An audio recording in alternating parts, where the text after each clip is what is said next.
نحمده ونصلي على رسوله الكريم اما بعد فقد قال الله تبارك وتعالى كما ورد في سورة الأحزاب اعوذ بالله من الشيطان الرجيم بسم الله الرحمن الرحيم يا أيها النبي إنا أرسلناك شاهدا ومبشرا ونذيرا وداعيا إلى الله بإذنه وسراجا منيرا وقال تبارک و تعالی کما ورد فی سورۃ التوبہ وسورۃ الفتح وسورۃ الصف هو الذی ارسل رسولہ بالہدى ودین الحق لیظہرہ علی الدین کلہ صدق اللہ العظیم رب اشرح لی صدری ویسر لی امری واحلل عقدۃ من لسانی یفقہوا قولی۔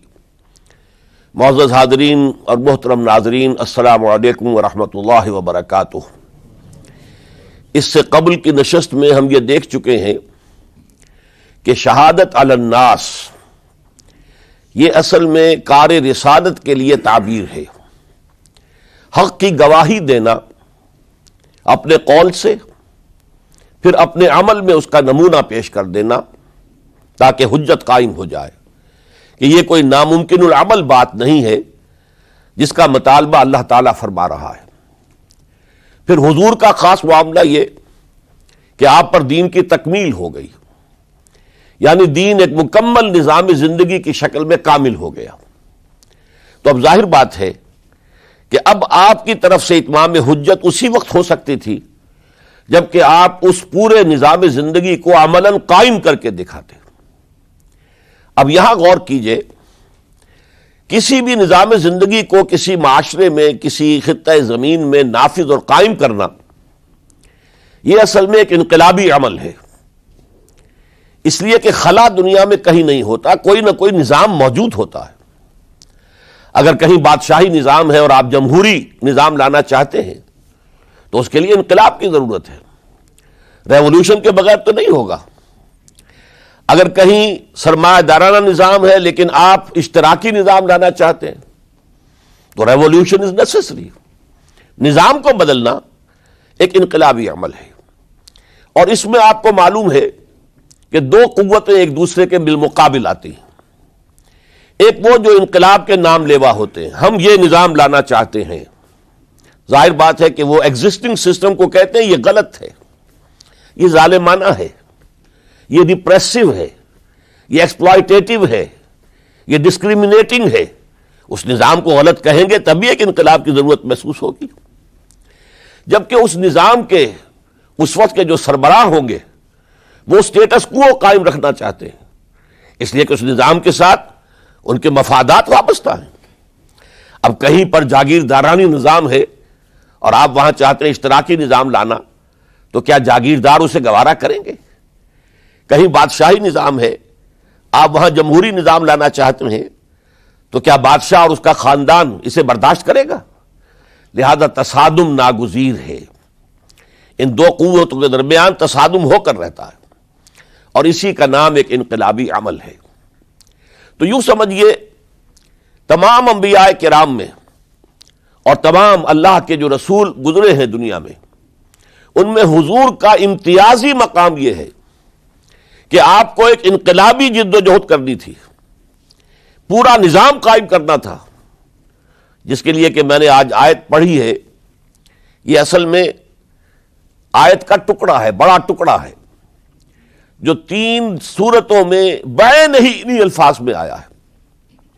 سورہ توبہ میں، سورہ فتح میں، سورہ صف میں۔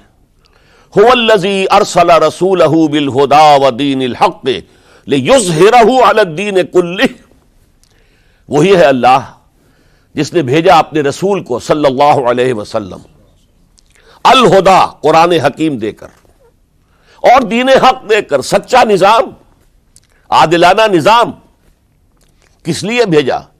تاکہ غالب کرے اسے تمام کے تمام نظام زندگی کے اوپر۔ یہ نوٹ کر لیجئے کہ یہ آیت حضور کے لیے 3 مرتبہ قرآن میں آ رہی ہے، کسی اور نبی کے لیے نہیں آئی، نہ حضرت نوح کے لیے، نہ حضرت ابراہیم کے لیے، نہ حضرت موسیٰ کے لیے، نہ حضرت عیسیٰ کے لیے۔ گویا کہ حضور کو جو رول اسائن ہوا وہ ایک ریولوشنری رول تھا، اور اسی وجہ سے آپ کی پوری سیرت جو ہے در حقیقت وہ انقلابی جد و جہد کے مختلف مراحل ہیں. اور یہ بھی دنیا نے تسلیم کیا ہے کہ تاریخ کا عظیم ترین انقلاب، گمبھیر ترین انقلاب، موسٹ پروفاؤنڈ ریولوشن وہ تھا جو محمد عربی صلی اللہ علیہ وسلم نے نافذ کیا. اس کی گواہی دی ایم این رائے نے 1920 میں ہسٹوریکل رول آف اسلام، اس کی کتاب آج بھی انڈیا میں چھپتی ہے اور بکتی ہے. وہ کہتا ہے کہ جو عظیم انقلاب محمد نے برپا کیا تھا وہ تاریخ انسانی کا سب سے بڑا انقلاب ہے. اسی کی ایچ جی ویلز نے اسی کی شہادت دی.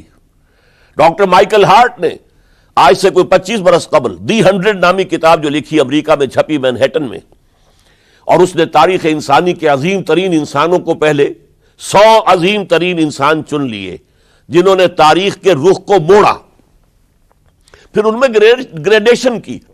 چنانچہ دی 100 کے ساتھ اس کتاب کا جو ذیلی عنوان ہے a selection and gradation of the 100 most influential personalities of human history, اور اس میں نمبر 1 پر لایا محمد الرسول اللہ صلی اللہ علیہ وسلم. اس انقلاب کے فلسفے کے حوالے سے آج فلسفہ شہادت کے دوسرے مرحلے کی میں بات کر رہا ہوں. ہم اس سے پہلے دیکھ چکے ہیں اس انقلاب کو برپا کرنے کے لیے سینکڑوں صحابہ نے جام شہادت نوش کیا. 70 صحابہ تو صرف غزوہ احد کے اندر شہید ہو گئے. 70 صحابہ کو ذبح کر دیا گیا، بلایا گیا تھا مبلغین اور معلمین کی حیثیت سے، اور دھوکہ دے کر انہیں ذبح کر دیا گیا. 250 سے اوپر صحابہ کرام نے جام شہادت نوش کیا ہے. تب وہ انقلاب برپا ہوا. جاء الحق وزهق الباطل ان الباطل کان زہوقا. اب انقلابی عمل کا ایک خاصہ ہے، اسے آج سمجھیے گا. تو شہادتوں کا ایک دوسرا دور جو شروع ہوا ہے، جس کے سب سے بڑے مظہر ہیں شہادت عمر فاروق رضی اللہ تعالی عنہ، شہادت عثمان غنی رضی اللہ تعالی عنہ، شہادت علی مرتضی رضی اللہ تعالی عنہ. 4 خلفائے راشدین میں سے 3 نے جام شہادت نوش کیا. اس شہادت کا پس منظر کیا تھا، اب اسے سمجھیے. ہر ریولوشن کا ایک خاصہ ہوتا ہے. یہ جو کشاکش ہو رہی ہوتی ہے انقلاب کے علمبرداروں میں اور داعیوں میں، اور اپنے نظام، قدیمی نظام کو ڈیفینڈ کرنے والوں میں، گارڈ اپ یور لائنس، تمہارے انٹرسٹ، تمہارے مفادات پر زد پڑ رہی ہے، اپنے نظام کی حفاظت کرو.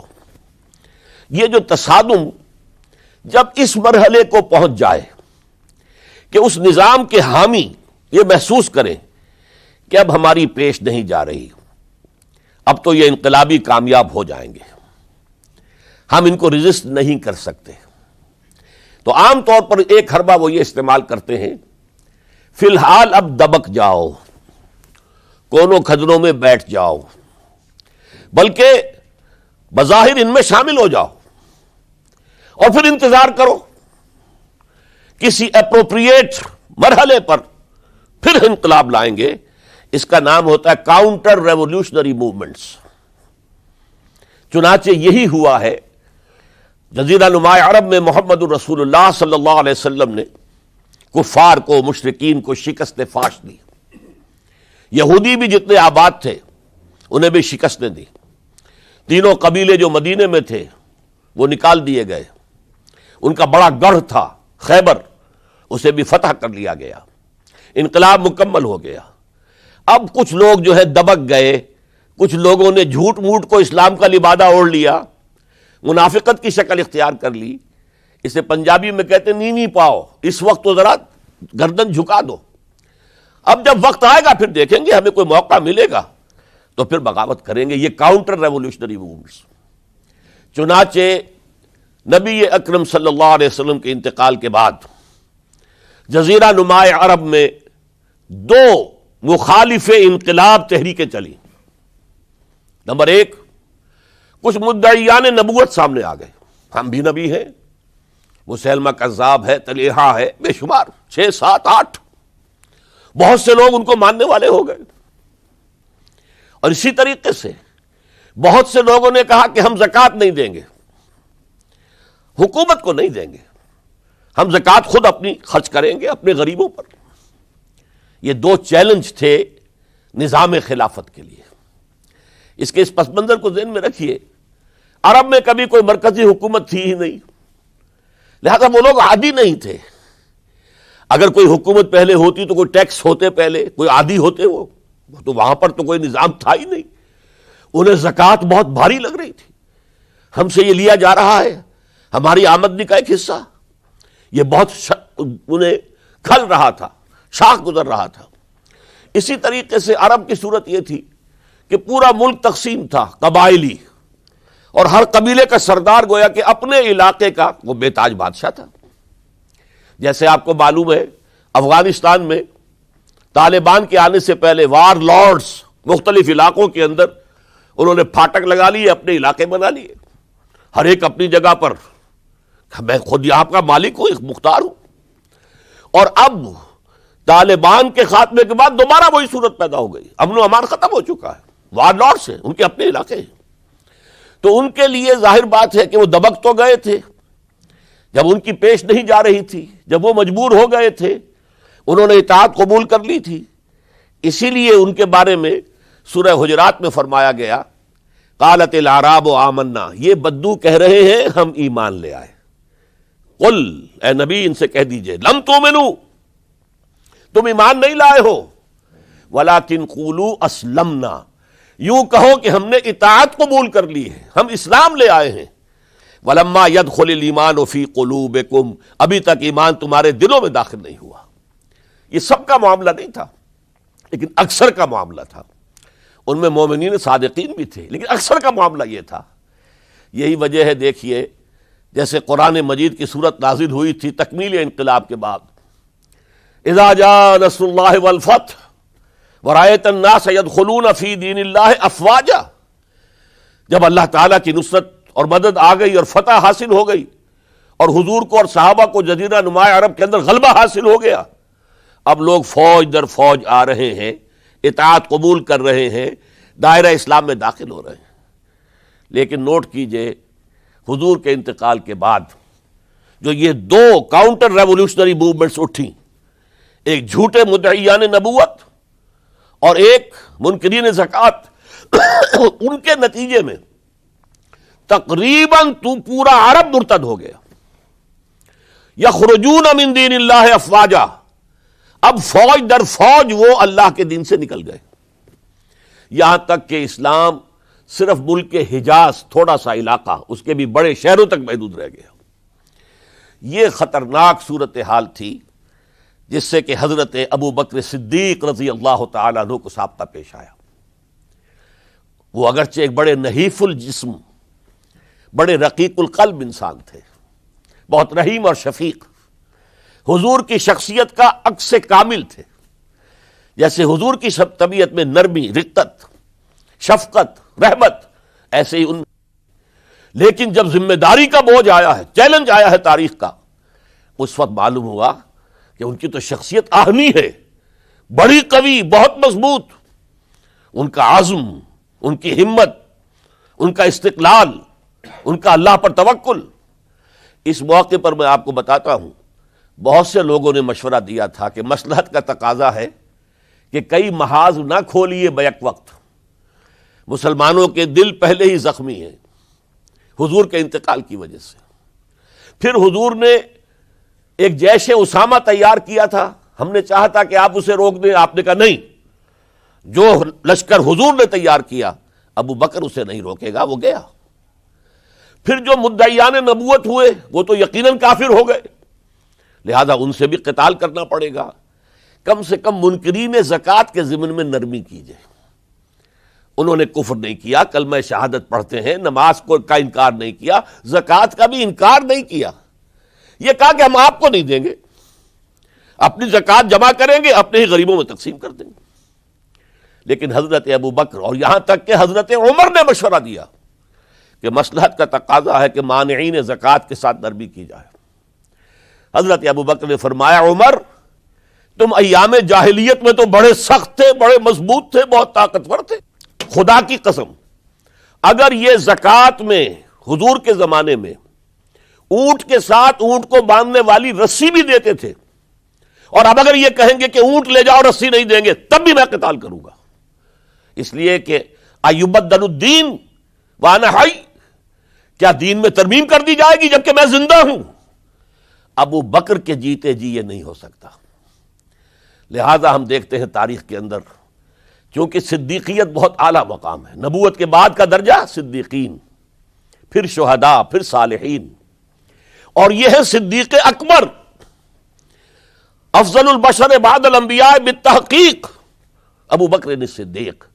سال 1.5 سال کے اندر دونوں فتنوں کی سرکوبی کر دی گئی، کنسولیڈیٹ ہو گیا انقلاب دوبارہ، اس میں ہزاروں صحابہ کرام کی جانیں گئی ہیں۔ ایک جنگ یمامہ مشہور ہے، مسیلمہ کذاب کے خلاف 500 حفاظ اس جنگ میں شہید ہو گئے۔ تشویش ہو گئی کہ اگر حفاظ جو ہے اس طرح شہید ہو گئے تو کہیں قرآن گم نہ ہو جائے، ضائع نہ ہو جائے، کتابی شکل میں تو تھا ہی نہیں، وہ تو سینوں میں محفوظ تھا۔ اس لیے تجویز پیش کی گئی کہ اب اسے کتابی شکل میں، جیسے کتاب 2 جلد کے گتوں کے مابین ہوتی ہے، مابین دفتین مرتب کر دیا جائے۔ تب یہ کام کیا گیا۔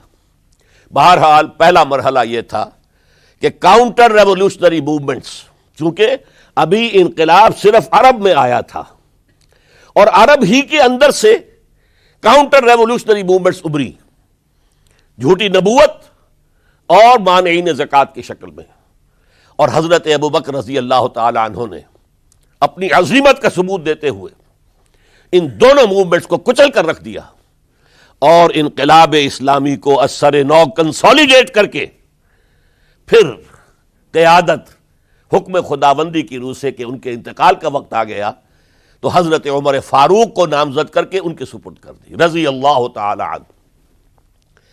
حضرت فاروق، عمر فاروق رضی اللہ تعالیٰ عنہ کا عہد خلافت یہ اسلام کے ایکسپینشن کا دور ہے۔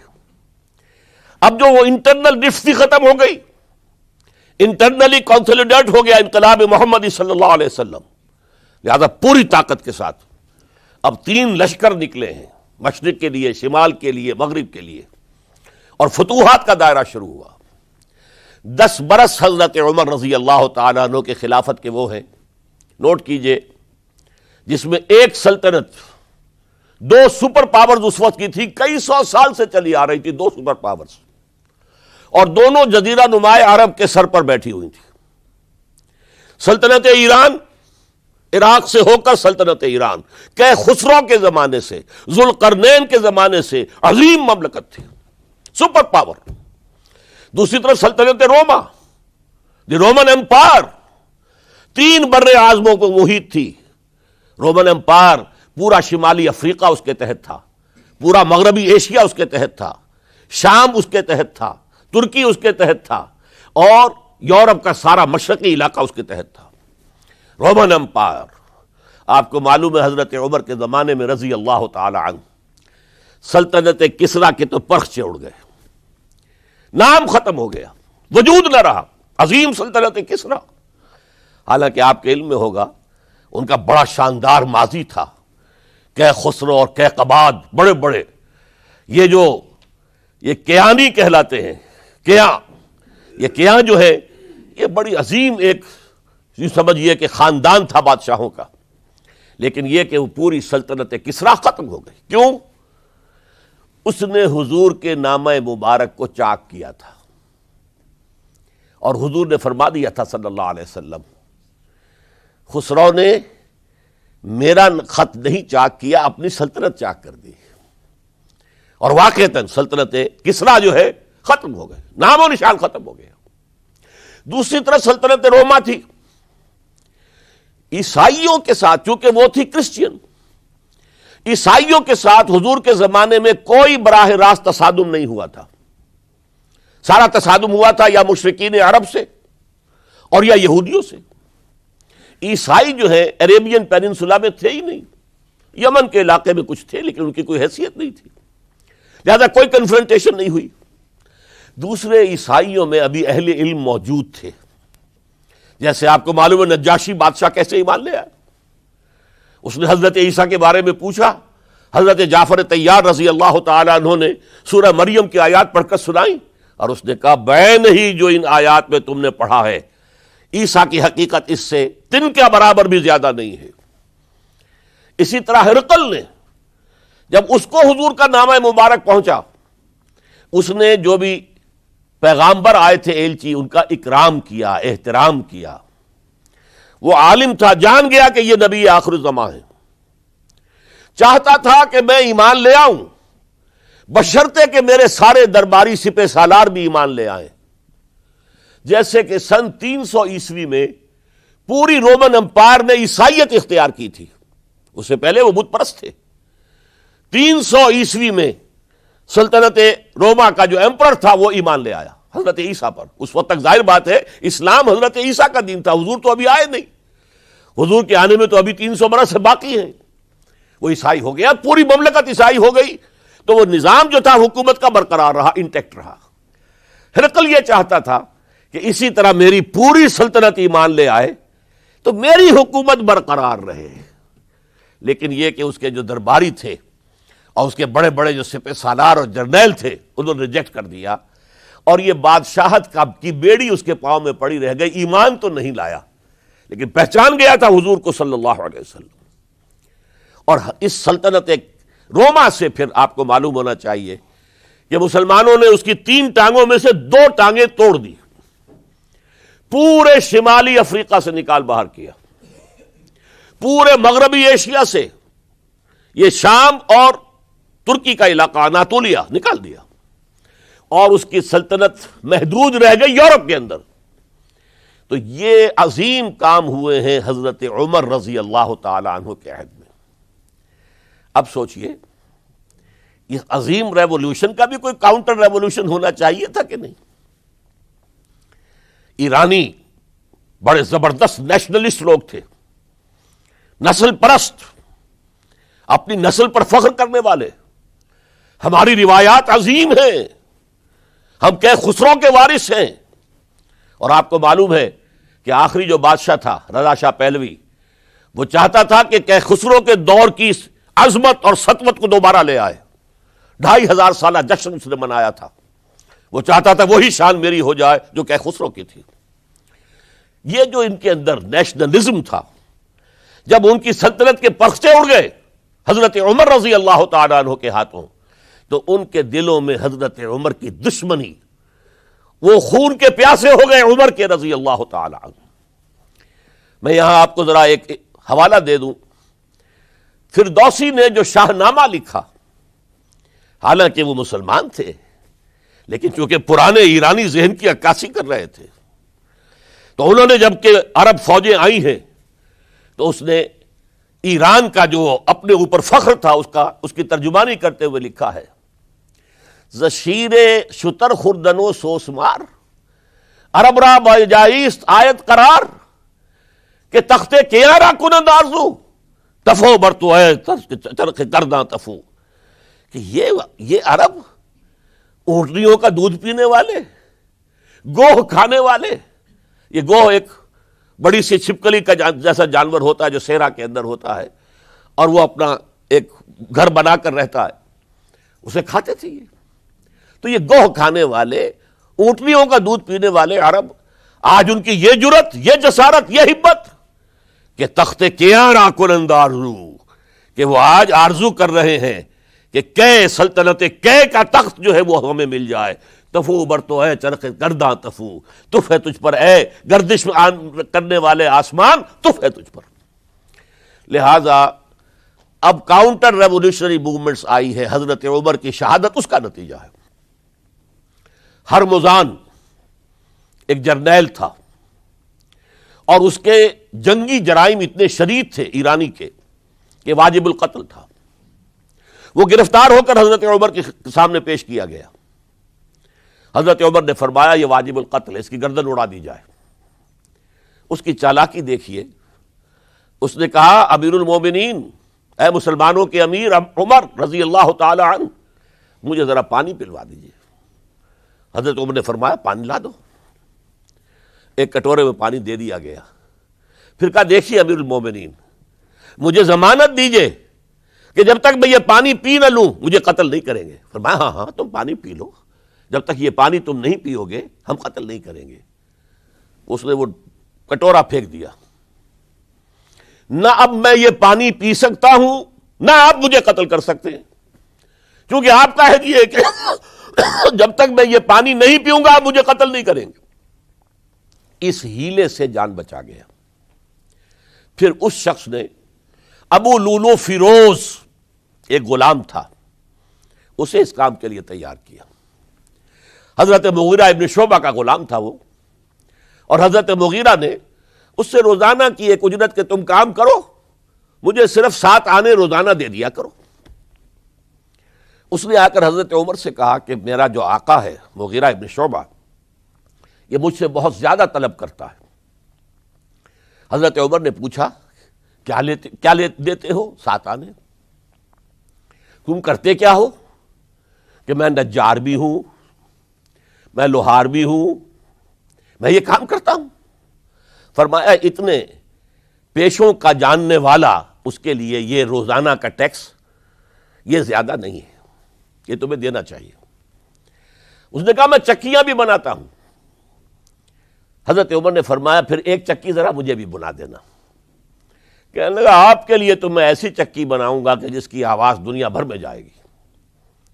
وہ شخص ہے اور ہرمزان کی سازش کے تحت وہ ایرانی جسے بعد میں ایرانیوں نے کیا کہا، جس نے قتل کیا حضرت عمر فاروق کو، حضرت ابو لولو فیروز۔ آج بھی ایران میں اس کی قبر کی تفسیریں بکتی ہیں بازار کے اندر، حضرت ابو لولو فیروز۔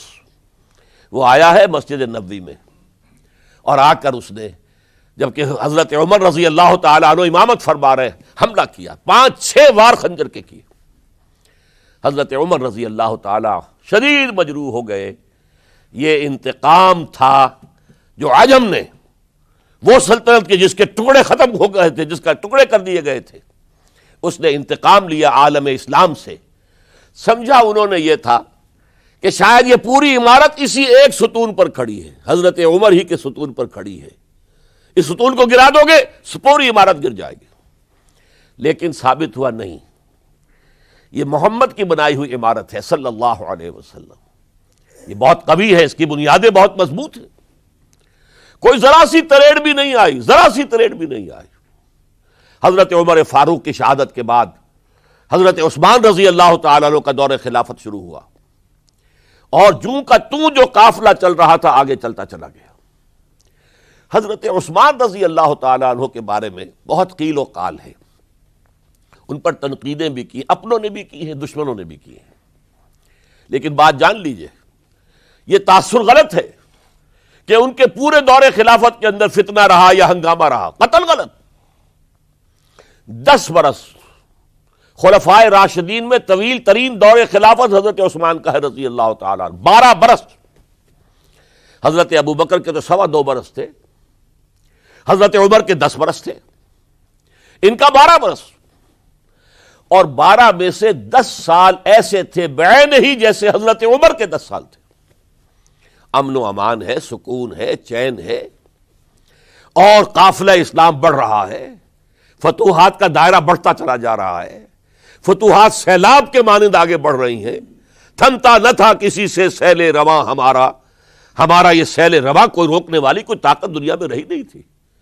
کسرا ختم، سلطنت ایران ختم، اور دوسری سپر پاور سلطنت روما، اس کی 3 میں سے 2 ٹانگیں توڑ دی گئی، 1 رہ گئی۔ اب کون تھا؟ خارج میں کوئی طاقت نہیں تھی جو اسلام کے اس سیلاب کو اور پوری نوع انسانی پر اتمام حجت اور اللہ کے دین کو پہنچانے کے راستے میں رکاوٹ بن سکتی ہے۔ اب ایک فتنہ اٹھا، دیکھیے حضور کی کنفنٹریشن 3 مذاہب سے ہوئی تھی۔ ایک مذہب مشرکین کا، شرک کا قلع کما کر دیا گیا جزیرہ نما عرب سے، ختم ہو گئے۔ انہوں نے کاؤنٹر ریولوشنری موومنٹس اٹھائیں، حضرت ابو بکر کے زمانے میں ان کو کرش کر دیا حضرت ابو بکر صدیق رضی اللہ تعالیٰ عنہ، چاہے ہزاروں صحابہ شہید ہوئے۔ اس کے بعد دوسری طاقت کون تھی؟ مذہبی یہودی۔ یہود کے 3 قبیلے مدینے میں آباد تھے، بنو قینقاع، بنو قریظہ، بنو نذیر۔ 2 کو مدینے سے نکال دیا گیا ان کی بدعہدی کی وجہ سے۔ حالانکہ حضور نے مدینہ تشریف لاتے ہی ان سے معاہدے کر لیے تھے. ان کا میثاق مدینہ یہ در حقیقت ایک پیکٹ تھا، جوائنٹ ڈیفنس آف مدینہ کا. مدینہ پر اگر کوئی حملہ کرے گا، اور ظاہر بات ہے کہ ایک امکان تھا کہ مکے والے آ کر حملہ کریں، مشرکین مکہ، لیکن مدینہ کا ہم تحفظ کریں گے مل کر، مسلمان اور یہودی. لیکن انہوں نے ہر موقع پر وعدہ خلافی کی. پہلے بنو قینقاع نکالے گئے، پھر بنو نذیر نکالے گئے. غزوہ احزاب کے موقع پر بدترین جو ہے بدعہدی بنو قریظہ نے کی، اور ان کو بڑی سخت سزا دی گئی، چونکہ انہوں نے خود کہا تھا کہ ہمارا فیصلہ سعد ابن معاذ رضی اللہ تعالی عنہ جو فیصلہ کر دیں گے وہ ہمارے حلیف ہے، جو فیصلہ کر دیں گے ہمیں قبول ہوگا. اور حضرت سعد نے تورات کے حکم کے مطابق فیصلہ کیا کہ ان کے جتنے جوان ہیں وہ قتل کر دیے جائیں گے. بڑی سخت سزا تھی کہ جو دی گئی ہے، اس میں کوئی شک نہیں. پھر ان کا اڈا تھا بہت بڑا خیبر میں، وہ نکال دیا گیا، وہاں سے انہیں نکالا گیا، اس کے اوپر مسلمانوں نے قبضہ کیا. جیسا کہ میں نے عرض کیا، عیسائیوں سے کوئی کنفرنٹیشن نہیں ہوئی تھی، لیکن ان دو کے ساتھ ایک مشرکین عرب کا خاتمہ ہوا اور ایک جزیرہ نما عرب سے یہودیوں کا خاتمہ ہوا. لہذا ان کے اندر جلن تھی، انتقام کی آگ تھی. سب سے بڑا تو حسد تھا کہ 2000 سال سے نبوت اور رسالت ہمارے پاس تھی، موسیٰ سے لے کر عیسیٰ تک علیہم الصلاۃ والسلام. 1400 برس ہماری تاریخ کے وہ ہیں کہ کوئی ایک لمحہ بھی نہیں تھا کہ کوئی نبی موجود نہ ہو. نوٹ کیجئے اس بات کو. حضرت موسیٰ 1400 قبل مسیح میں، اور حضرت عیسیٰ سن عیسوی کا آغاز، ان 1400 سالوں میں مسلسل نبوت بنی اسرائیل میں رہی. یہ حدیث ہے بخاری شریف کی، کانت بنو اسرائیل تسوسہم الانبیاء. بنی اسرائیل کی حکومت، ریاست، سیاست کا کام انبیاء کرتے تھے. اذا ہلک نبی خلفہ نبی، جب بھی نبی کا انتقال ہوتا تھا ان کا خلیفہ دوسرا نبی ہوتا تھا. یہ چین ٹوٹی نہیں. 1400 برس آپ کو معلوم ہے حضرت داؤد بادشاہ بھی ہیں، خلیفہ بھی ہیں، نبی بھی ہیں. ان کے بیٹے حضرت سلیمان بادشاہ بھی ہیں، نبی بھی ہیں، خلیفہ بھی ہیں. اسی طریقے سے یہ سلسلہ چلتا رہا. تورات انہیں دی گئی، انجیل انہیں دی گئی، زبور انہیں دی گئی، بے شمار صحیفے اور دوسرے چھوٹے نبیوں کو دیے گئے. لیکن پھر اللہ تعالیٰ نے نبی آخر الزماں کی حیثیت سے محمد الرسول اللہ کو چن لیا، جو اسرائیلی نہیں تھے، جو اسماعیلی تھے. حضرت ابراہیم کے بڑے صاحبزادے حضرت اسماعیل علیہ السلام کی اولاد میں سے. اس پر انہیں سخت رنج، حالانکہ وہ پہچانتے تھے حضور کو. ان کی کتابوں میں جو نشانیاں لکھی تھی وہ پوری حضور پر جو ہے مطابق ہو رہی تھی. قرآن کہتا ہے یعرفونہ کما یعرفون ابناہم، وہ ایسے پہچانتے ہیں محمد کو صلی اللہ علیہ وسلم جیسے کہ اپنے بیٹوں کو پہچانتے. لیکن انہوں نے نہیں مانا. بدترین دشمن، حسد کی آگ میں جلنے والے، اور آج تک وہی معاملہ ہے. ان کی نیچر تبدیل نہیں ہوئی ہے. اب جو کچھ قیامت صغریٰ آنے والی ہے مڈل ایسٹ میں، عراق پر حملے کے بعد جو کچھ ہوگا، اس سب کی سازش کس نے کی ہے؟ یہود نے. یہ ساری اسرائیلی سازش ہے. بہرحال یہ علیحدہ بات ہو جائے گی. اب انتقام یہودیوں کا آیا. یہودیوں کو یہ معلوم تھا ہم تعداد میں اتنے کم ہیں اور ڈسپرسڈ ہیں. سن 70 عیسوی میں ایک رومن جنرل ٹائٹس، اس نے حملہ کر کے یروشلم بیت المقدس کی اینٹ سے اینٹ بجائی. 1,33,000 یہودی ایک دن میں قتل کیے. اور ان کا سیکنڈ ٹیمپل جو تھا، جو حضرت سلیمان نے بنایا تھا، معبد، عبادت گاہ، ہم تو اسے مسجد کہیں گے، مسجد اقصی، لیکن انہوں نے اسے کہا ہیکل، ٹیمپل. اس کو گرا دیا تھا نبوکڈ نے 587 عیسوی میں. دوبارہ انہوں نے بنایا، اسے ٹائٹس نے گرا دیا. وہ آج تک گرا پڑا ہوا ہے. آج تک صرف ایک دیوار اس کی سلامت ہے، جسے وہ ویلنگ وال کہتے ہیں. وہاں جا کر ماتم کرتے ہیں، روتے ہیں، پیٹتے ہیں.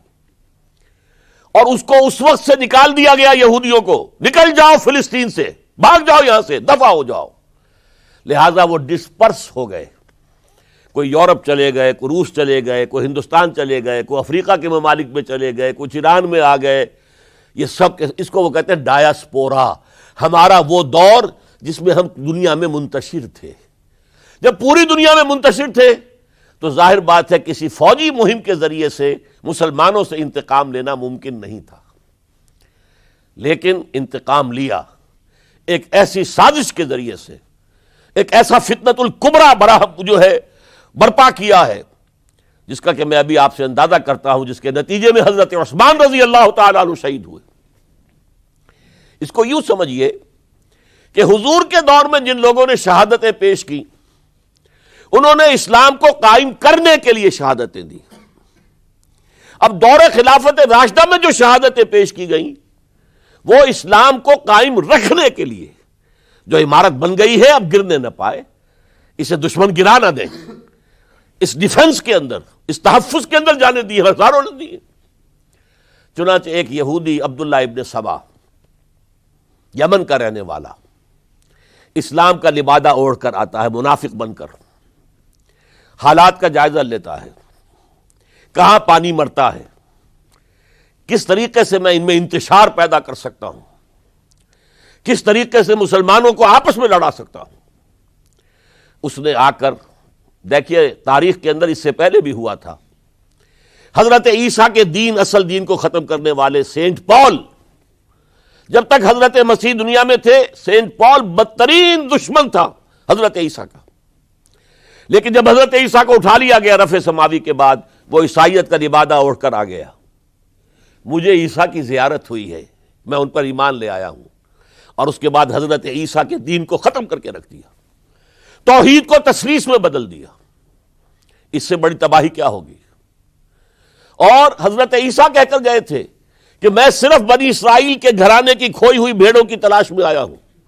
اس نے جینٹائلز، غیر یہودی جو ہے، ان کے اندر بھی اپنی دعوت و تبلیغ کا معاملہ شروع کیا. نمبر 3 حضرت عیسیٰ کہہ کر گئے تھے، دیکھنا یہ نہ سمجھنا کہ میرے آنے سے شریعت موسوی ختم ہو گئی ہے. Don't think I have come to destroy law, the Mosaic law, Hazrat Musa کی شریعت لاگو رہے گی تم پر. سینٹ پال نے ساقط کر دیا.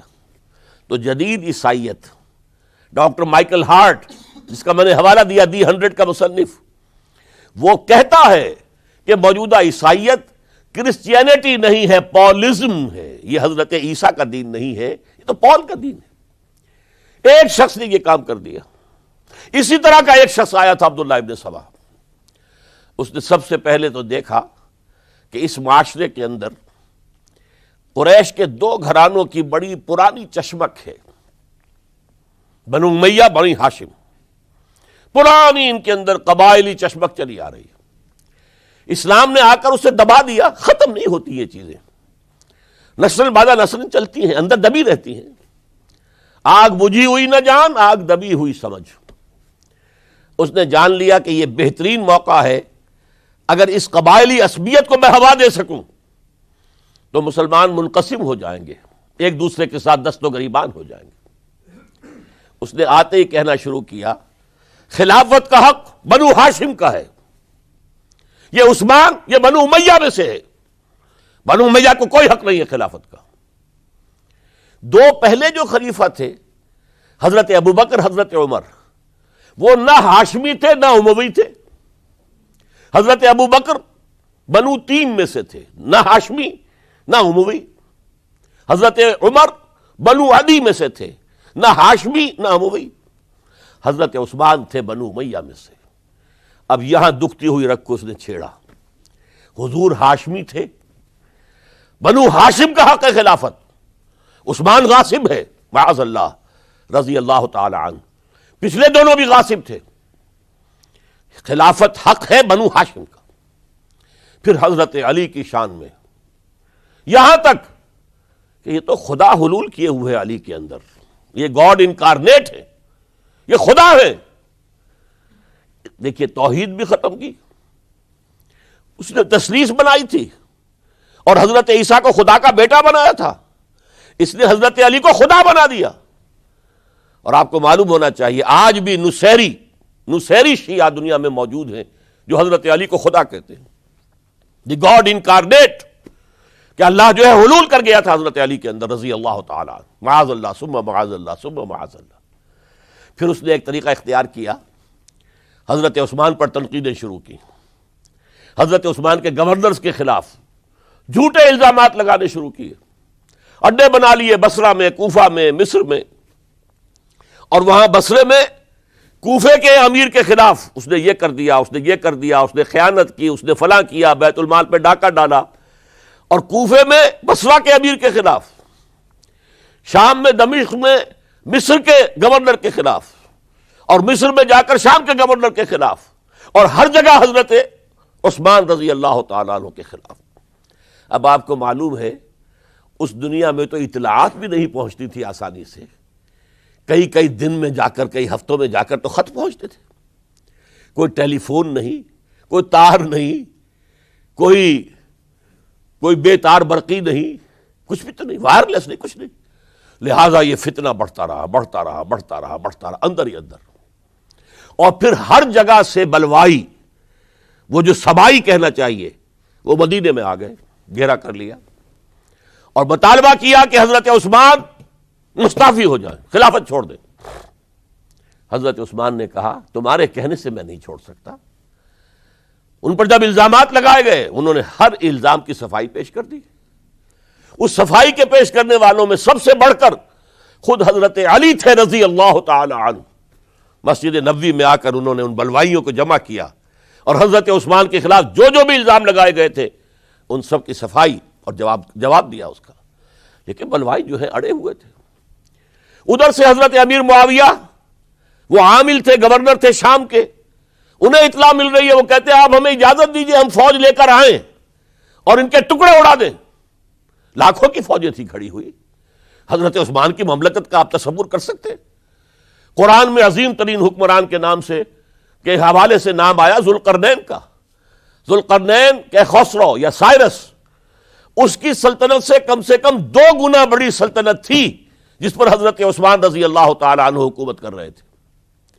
مصر سے عمرو بن العاص کہہ رہے ہیں کہ آپ اجازت دیجئے میں فوج لے کر آؤں اور ان کا ٹکڑا کر دیا جائے، تکہ بوٹی کر دی جائے۔ حضرت عثمان کا فیصلہ تھا یہ مجھے قتل کر دیں تو قصاص لے لینا، لیکن میں اپنی جان کے تحفظ کے لیے کسی کلمہ گو کا خون بہانے کو تیار نہیں۔ حضرت طلحہ، حضرت زبیر، حضرت علی کہہ رہے ہیں آپ اجازت دیجئے کہ ہم ان کے خلاف جنگ کریں، مدینے میں بیٹھے ہوئے۔ فرماتے نہیں، ان کے خلاف جنگ کی اجازت میں نہیں دے سکتا۔ یہ میری ذاتی مجھ پر تنقیدیں کر رہے ہیں، ذاتی دشمنی ہے، میں اپنی ذات کے تحفظ کے لیے کسی کلمہ گو کا خون جو ہے نہیں بہاؤں گا۔ لاکھوں کی فوجیں موجود تھیں لیکن حضرت عثمان نے یہ طے کیا میں اپنی جان کے تحفظ کے لیے میں نہیں ہاتھ اٹھاؤں گا، میں کسی اور کو اجازت نہیں دوں گا کہ ان کے خلاف جنگ کرے۔ ہاں یہ میرے دشمن ہے، میری جان لے لیں، جب جان لے لیں گے تو قصاص لے لینا۔ یہ معاملہ ہوا ہے، اور پھر نہایت ہی بے رحمی کے ساتھ، نہایت بے رحمی کے ساتھ، اور نوٹ کیجئے حضرت علی کے دونوں صاحبزادے حضرت حسن، حضرت حسین رضی اللہ تعالی عنہم اجمعین، وہ حضرت عثمان کے دروازے پر پہرا دے رہے ہیں کہ کوئی بلوائی، کوئی حضرت عثمان کو قتل کرنے کے ارادے سے گھر میں داخل نہ ہو سکے۔ وہ گھر کے پچھواڑے سے دیوار پھلانگ کر آئے ہیں اندر، اور حضرت عثمان جب قرآن پڑھ رہے تھے اس حالت میں انہیں شہید کیا ہے۔ ان کی بیوی نائلہ نے ہاتھ آگے کیا ہے روکنے کے لیے تو ان کی انگلیاں کٹ گئیں، اور انگلیوں کا خون جو ہے اس مصحف پر قرآن مجید میں اس صفحے کے اوپر حضرت عثمان کے خون کے دھبے لگ گئے۔ یہ حالات ہوئے حضرت عثمان کی شہادت کے کہ انہوں نے چاہا وہ نظام قائم رہے۔ یہودیوں کا انتقام، یہودیوں کی سازش، اور ایسی سازش ہے کہ جس کے نتیجے میں اس کو کہا گیا الفتنۃ الکبریٰ، عظیم ترین سانحہ، عظیم ترین فتنہ۔ اور اس کے بعد جو خانہ جنگی ہوئی ہے، حضرت علی رضی اللہ تعالی عنہ اس کے بعد خلافت قبول کرنے کو تیار نہیں تھے، حضرت طلحہ قبول کرنے کو تیار نہیں تھے، کوئی بھی تیار نہیں۔ کیوں؟ یہ بلوائی ہے اس وقت یہاں پر، یہ کہہ رہے ہیں کہ تم خلیفہ بن جاؤ، تو جو بھی اس وقت خلیفہ بنے گا وہ ان کے ہاتھ میں کٹھ پتلی بن جائے گا۔ بالآخر حضرت علی نے، ظاہر بات ہے کہ امت کو بغیر امام کے تو نہیں چھوڑا جا سکتا، بغیر امیر کے نہیں ہوگا تو شیرازہ منتشر ہو جائے گا۔ اب جو ہونا تھا ہو گیا، حضرت عثمان شہید ہو گئے رضی اللہ تعالی عنہ، لیکن بہرحال اب امت کا نظم تو قائم رکھنا ہے نا۔ حضرت علی نے بیعت قبول کر لی رضی اللہ تعالی عنہ، لیکن حضرت امیر معاویہ، عمرو بن العاص، ان دونوں نے کہا کہ حضرت علی اگر حضرت عثمان کے خون کا قصاص لے لیں، قاتلان عثمان کو اگر قتل کریں تو ہم بیعت کریں گے، ہم مدعی خلافت نہیں ہے، خلافت علی کی ٹھیک ہے رضی اللہ تعالی عنہ، لیکن سب سے پہلا مطالبہ ہمارا یہ ہے کہ حضرت عثمان کے خون کا قصاص لیا جائے۔ حضرت علی رضی اللہ تعالی عنہ کے لیے بعض وجوہ سے ایسا کرنا ممکن نہیں ہوا۔ نتیجہ کیا نکلا؟ سب سے زیادہ اندوہناک اسلامی تاریخ کا یہ دور ہے۔ حضرت علی کے دور خلافت میں باہمی خانہ جنگی رہی مسلسل۔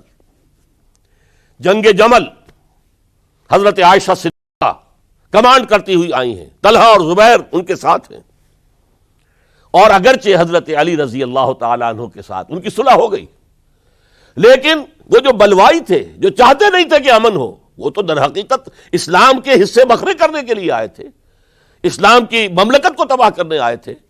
انہوں نے فوری طور پر حملہ کر دیا حضرت عائشہ رضی اللہ تعالی عنہ کے لشکر پر۔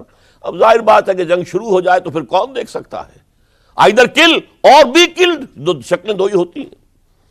ایک رات میں 10,000 مسلمان شہید ہوئے، قتل ہوئے۔ الفتنۃ الکبریٰ، عشرہ مبشرہ میں سے حضرت طلحہ، حضرت زبیر دونوں شہید ہو گئے۔ پھر اس کے بعد بھی بات تو ختم نہیں ہوئی۔ حضرت معاویہ رضی اللہ تعالی عنہ وہ فوج لے کر آئے۔ پھر جنگ صفین، جنگ صفین، جنگ صفین، 74,000 مسلمان ایک دوسرے کی تلواروں سے اور ایک دوسرے کے نوزوں سے ختم ہو گئے۔ ذرا اندازہ کیجئے، 1,00,000 کے قریب مسلمان ختم ہو گیا۔ نہ یہودی کو کچھ کرنے کی ضرورت پیش آئی، نہ کسی اور کو کوئی حملہ کرنے کی ضرورت پیش آئی، آپس میں خانہ جنگی۔ 4.5 برس حضرت علی رضی اللہ تعالی عنہ ان کا دور خلافت ہے، پورا کا پورا باہمی خانہ جنگی کے اندر ہو گیا۔ اس میں حضرت علی پر معاذ اللہ کوئی الزام نہیں، رضی اللہ تعالی عنہ وکرم اللہ وجہہ، وہ امام حق تھے، لیکن یہ ہے کہ ان کا بے بس ہو گئے تھے، لاچار ہو گئے تھے، حالات پر کنٹرول نہیں ہو رہا۔ اسی جنگ صفین کے اندر جب ایک تجویز پیش کی گئی کہ لڑنے بھڑنے کی بجائے حکم مان لو، جیسے قرآن مجید میں آیا ہے کہ میاں اور بیوی کے درمیان اختلاف ہو جائے تو فَبَعْثُوا حَكَمًا مِّنْ أَهْلِهِ وَحَكَمًا مِّنْ أَهْلِهَا، ایک حکم لڑکے والوں کی طرف سے، ایک حکم لڑکی والوں کی طرف سے مقرر کر لو، وہ آپس میں معاملہ طے کرائیں۔ لہذا تحکیم کی تجویز کی گئی۔ حضرت علی نے یہ تجویز پیش کی گئی عمرو بن العاص رضی اللہ تعالیٰ عنہ کی طرف سے، جو حضرت معاویہ کے ساتھی تھے۔ حضرت علی اس تحکیم کو قبول نہیں کرنا چاہتے تھے، جانتے تھے کہ یہ ایک چال ہے جس میں میں آ رہا ہوں، لیکن بالآخر آپ نے وہ قبول کر لیا۔ اچھا بھائی، ابو موسیٰ اشعری ہماری طرف سے، عمرو بن العاص معاویہ کی طرف سے، یہ دو حکم ہیں۔ اس موقع پر اب تحکیم کیا ہوئی، کیا اس کی شرائط تھی، کیا اس میں نہیں جانا چاہتا، اس وقت میں تاریخ نہیں بیان کر رہا، بلکہ مجھے اب چوتھے خلیفہ حضرت علی کی شہادت کا پس منظر بیان کرنا ہے۔ اور ہزاروں شہادتیں ہو رہی ہیں، لیکن اس دور کی شہادتوں میں سب سے چوٹی پر حضرت عمر کی شہادت، حضرت عثمان کی شہادت، حضرت علی کی شہادت رضی اللہ تعالی عنہم اجمعین۔ اس وقت حضرت علی کے جو حامی تھے، انہی میں سے ایک فرقہ علیحدہ ہو گیا کہ یہ تحکیم کفر ہے، ان الحکم الا للہ، حکم کا فیصلے کا اختیار اللہ کے سوا کسی کو نہیں ہے، لہذا یہ جو کیا ہے یہ غلط ہے۔ اور اس حد تک چلے گئے کہ جنہوں نے یہ تحکیم کو قبول کیا وہ کافر ہو گئے، علی بھی کافر، معاویہ بھی کافر، عمرو بن العاص بھی کافر، جنہوں نے مانا کافر۔ یہ لوگ کہلاتے خوارج تھے، یہ حضرت علی کی فوج میں شامل، حضرت علی کے حامی تھے، حضرت علی کی جماعت میں سے تھے، لیکن بس ایک غلطی، جذبات کے اندر آ کر، غصے کے اندر آ کر اس درجے، اور وہ حضرت علی سے علیحدہ ہو گئے۔ اس کے بعد انہوں نے اپنی ایک کانفرنس کی، ایک جنگ بھی ہوئی، پھر حضرت علی کو ان کے خلاف جنگ کرنی پڑی، وہ جنگ نہروان کہلاتی ہے، جن میں کہ ان خوارج کو حضرت علی نے بہت بڑی شکست دی۔ پھر انہوں نے کانفرنس کی آپس میں بیٹھ کر کہ علی کو یا معاویہ کو فوجی شکست دینا تو ہمارے لیے ممکن نہیں، ایسے کرو کہ ان تینوں کو قتل کر دو، علی کو بھی قتل کر دو رضی اللہ تعالی عنہ، معاویہ کو بھی قتل کر دو رضی اللہ تعالی عنہ، عمرو بن العاص کو بھی قتل کر دو، تاکہ اس کے بعد مسلمان اپنا کوئی خلیفہ چن لیں گے۔ رمضان سن 40 ہجری اس کا ایک دن معین کر لیا، ایک ہی دن یہ تینوں جو ہے، عبد الرحمن ابن ملجم آئے گا مدینے کے اندر، کوفے کے اندر، حضرت علی نے صدر مقام کوفہ بنا لیا تھا، اور فجر کی نماز میں حضرت علی پر حملہ کرے گا۔ ایک دوسرا شخص عمرو بن العاص پر جا کر حملہ کرے گا اسی دن اسی وقت۔ ایک تیسرا شخص وہ امیر معاویہ کے اوپر حملہ کرے گا۔ عمرو بن العاص اس روز مسجد میں آئے ہی نہیں، ان کی جگہ کوئی اور شخص جو نماز پڑھا رہے تھے وہ شہید کر دیے گئے۔ حضرت معاویہ پر جو حملہ ہوا وہ اوچھا پڑا وار، وہ جلدی تندرست ہو گئے۔ حضرت علی ابھی وہ گھر سے نکل کر مسجد کی طرف جا رہے تھے، ابن ملجم نے ایک اور ساتھی اپنے ساتھ لے کر حملے کیے ہیں، شدید زخمی کر دیا۔ حضرت علی نے آواز دی، کچھ لوگ آئے، ایک ساتھی تو دوڑ گیا اور ابن ملجم جو ہے وہ پکڑ لیا گیا۔ پھر کسی اور نے نماز پڑھائی، اور حضرت علی رضی اللہ تعالیٰ عنہ نے وصیت کر دی کہ اگر میرا انتقال ہو جائے تو اس ابن ملجم سے قصاص لے لینا، نہ ہو تو پھر میں خود اس کا فیصلہ کروں گا۔ لیکن حضرت علی رضی اللہ تعالیٰ عنہ بھی شہید ہو گئے۔ یہ شہادتیں میں نے کس کیٹیگری میں ڈالی ہیں، ہسٹوریکل بیک گراؤنڈ کیا ہے اس کو سمجھیے۔ ایک شہادتیں وہ تھیں جو دور نبوی میں ہوئی اللہ کے دین کو قائم کرنے کے لیے۔ سورہ شورى کی آیت ہے، شرع لکم من الدین ما وصى به نوحا والذی اوحینا الیک وما اوحینا به ابراہیم وموسیٰ وعیسیٰ ان اقیموا الدین، دین کو قائم کرو۔ اور میں اس کا ترجمہ کیا کرتا ہوں وضاحت کرتے ہوئے، دین قائم نہیں ہے تو قائم کرو، قائم ہے تو قائم رکھو۔ اس کو گرانے کے لیے شیطانی قوتیں تو پورا زور لگائیں گی۔ ستیزہ کار رہا ہے ازل سے تا امروز، چراغ مصطفی سے شرار بولا بھی۔ ابلیس لعین کو تو پسند نہیں کہ اسلامی نظام دنیا میں قائم ہو، وہ تو نوع انسانی کا دشمن ہے، ازلی دشمن، پیدائشی دشمن۔ لہذا اب وہ جو خیمہ کھڑا ہوا ہے شامیانہ، اسے مضبوط رکھو۔ آندھی اگر چل رہی ہے تو اس کے بانس پکڑو، اس کی رسیاں مضبوط کرو۔ یہ ہے دین کو قائم رکھنا۔ یہ دور جو میں نے گنوایا ہے یہ اس دین کو قائم رکھنے کے لیے، اور اس پر جو خارجی حملے ہو رہے تھے ان حملوں کا سد باب کرنے کے لیے یہ بیش قیمت شہادتیں پیش کی گئی ہیں، ہزاروں صحابہ کی جانیں گئی ہیں، اور 3 خلفائے راشدین شہید کیے گئے۔ لیکن یہ بات نوٹ کر لیجئے، اس کا نتیجہ کیا نکلا؟ وہ جو ہمارا سیلاب جا رہا تھا عالمی سطح پر، محمد کے دین کو آگے سے آگے پہنچاؤ، جو حضور خطبہ حجۃ الوداع میں کہہ کر گئے تھے، میں نے تم پر حجت قائم کر دی، اب تمہیں حجت قائم کرنی ہے پوری نوع انسانی پر۔ لہذا فلیبلغ الشاہد الغائب، اب جو بھی یہاں موجود ہیں ان کا فرض ہے کہ پہنچائیں ان کو جو یہاں موجود نہیں ہے۔ یہ اسی کے لیے تو یہ فوجیں نکلی تھیں، اللہ کے دین کو قائم کرنے کے لیے، ورنہ شہادت ہے مطلوب و مقصود مومن، نہ مال غنیمت نہ کشور کشائی۔ یہ ابو بکر ہوں، عثمان ہوں، علی ہوں، عمر ہوں، یہ تو درویش تھے، انہوں نے کوئی محل نہیں بنائے، چٹائیوں پر بیٹھتے تھے، پیون لگے ہوئے کپڑے پہنتے تھے، ان کی خوراک عام مسلمان سے زیادہ بہتر نہیں تھی بلکہ ان سے کمتر رہتی تھی، ادنا درجے کے مسلمان تھے۔ لیکن یہ ہے کہ یہ جو سیلاب جا رہا تھا اسلام کا، انٹرنل سیبوٹاج کے ذریعے سے اس کے اندر طاقت جو تھی وہ روک دی گئی۔ آپ دیکھتے ہیں اور سنتے ہوں گے، اگر کوئی انکلائن ہو، چڑھائی ہو، اور ٹرک جو ہے لوڈڈ ہے، چل رہا ہے، زور لگا لگا کے انجن جو ہے گوں گوں گوں کر کے چل رہا ہے. اگر خدا نہ خواستہ انجن بند ہو جائے ایک دفعہ، اسے کہتے ہیں موشن ٹوٹ گیا.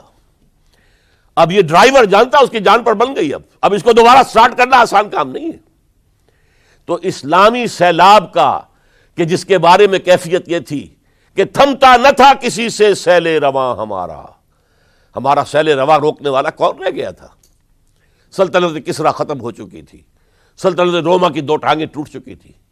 اس کو روکا ہے یہودی سازش نے انٹرنل سیبوٹاج کے ذریعے. 1 لاکھ مسلمان تو ایک دوسرے کی تلواروں سے ہی مارے گئے. خلافت راشدہ کا یہ نظام یہ پھر ایک سیڑھی نیچے اتر گیا. اس کے بعد دور بنو امیہ شروع ہوا ہے. عارضی سا حصہ یہ ہے کہ حضرت علی سے کہا گیا کہ ہم آپ کے بیٹے حضرت حسن کے ہاتھ پر بیعت کر لیں. آپ نے فرمایا نہ میں تمہیں روکتا ہوں نہ تمہیں حکم دیتا ہوں، یہ تمہارا معاملہ ہے. بہرحال لوگوں نے حضرت حسن کے ہاتھ پر بیعت کر لی.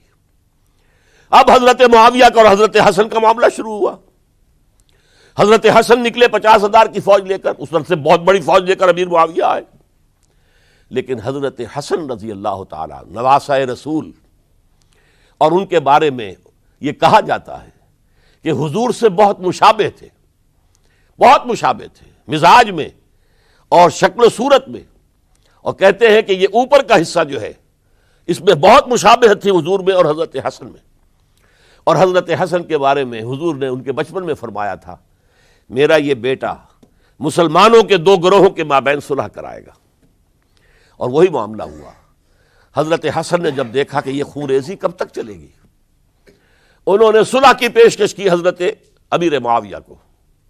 امیر معاویہ نے سادہ کاغذ بھیج دیا کہ جو چاہے شرطیں آپ لکھ دیں میں مانتا ہوں. سادہ کاغذ جسے آپ کہیں گے بلینک چیک. حضرت حسن رضی اللہ تعالیٰ عنہ نے شرائط لکھ دی، حضرت امیر معاویہ نے قبول کر لی. جنگ ختم ہو گئی. اب خلافت ہوئی حضرت معاویہ کی رضی اللہ تعالی عنہ. لیکن حضرت معاویہ اگرچہ جلیل القدر صحابی ہیں، نوٹ کر لیجئے، حضور کے برادر نسبتی ہیں، حضور کے سالے ہیں. ان کی ہمشیرہ ام حبیبہ رضی اللہ تعالی عنہ حضور کی زوجہ محترمہ ہیں. ابو سفیان کے یہ بیٹے ہیں، ابو سفیان کی وہ بیٹی ہیں. اور ان کے بارے میں حضور نے فرمایا اللہم اجعلہ ہادیا مہدیا، دعا کی اے اللہ اس معاویہ کو ہادی ہدایت دینے والا اور مہدی ہدایت یافتہ بنا دے. اس کے باوجود حضرت معاویہ کے دور حکومت یا دور خلافت کو خلافت راشدہ میں تسلیم نہیں کیا جاتا، اس لیے کہ انہیں مسلمانوں نے اپنی رائے سے نہیں چنا تھا، اپنے طاقت کے بل پر وہ حکومت جو ہے انہوں نے حاصل کی تھی. چاہے حضرت حسن نے دستبرداری کر کے دے دی، لیکن ظاہر بات ہے کہ یہ مسلمانوں کے مشورے سے نہیں ہوا تھا. لہذا ان کا دور خلافت راشدہ میں شامل نہیں ہے. خلافت راشدہ ابو بکر، عمر، عثمان، علی اور مزید شامل کرنا ہو تو 6 مہینے حضرت حسن کے رضی اللہ تعالی عنہ. وہ بھی طاقت کے بل پر نہیں آئے تھے، مسلمانوں نے انہیں چنا تھا. یہ 30 برس بنتے ہیں، اور یہ 30 برس کی خلافت راشدہ کی داستان ہے جو میں نے آج آپ کے سامنے رکھی. اور اس دوران جن مسلمانوں نے اس نظام کو قائم رکھنے کے لیے جانیں دی ہیں، میں نے ان کی شہادت کا تذکرہ کیا. اقول قولی ھذا واستغفر اللہ لی ولکم ولسائر المسلمین والمسلمات.